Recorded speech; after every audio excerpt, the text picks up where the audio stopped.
Health Boss, okay, what is a blue zone? Well, a bunch of doctors conducted a study whereupon they discovered there was a concentration of people who lived to be over 100 years old. So it just so happened these doctors were able to connect dots. People were living over 100 in places such as Loma Linda, California, that's right, Nicoya, Costa Rica, Sardinia, Italy, Ikaria, Greece, and Okinawa, Japan. So like any good study, these doctors were looking for patterns and they were looking to see what did all of these places have in common. In the end, they concluded that if you followed some of the same behaviors that you might actually extend the longevity of your life. So the first thing all of these blue zoners had in common is that they actually grew the majority of their own vegetables. They had their own gardens. They tended to their gardens daily. They actually loved the food that they ate, and the food probably loved them back. So naturally, the next commonality they're going to have is that the majority of them ate a plant-based diet, where the majority of food was about 80% fruits and vegetables and about 20% protein in the form of meats. Let's not forget now that tending to a garden as you get older is actually exercise work, but it's good exercise and it exposes you to vitamin D.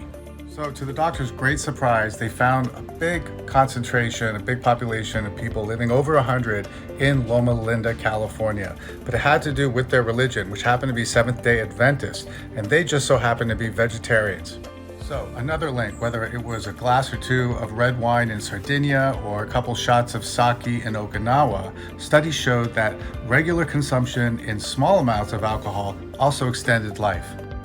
So another significant link had to do with most of them coming from a community. Every day, whether it was a large family or a large group of friends, they had a sense of purpose. So if you are elderly and isolated, do your best to try to break that isolation. It's going to extend your life.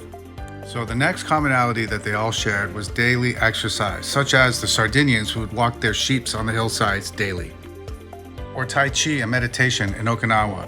Another factor that they all shared was that they winded their days down pretty early and they didn't live a stressful life.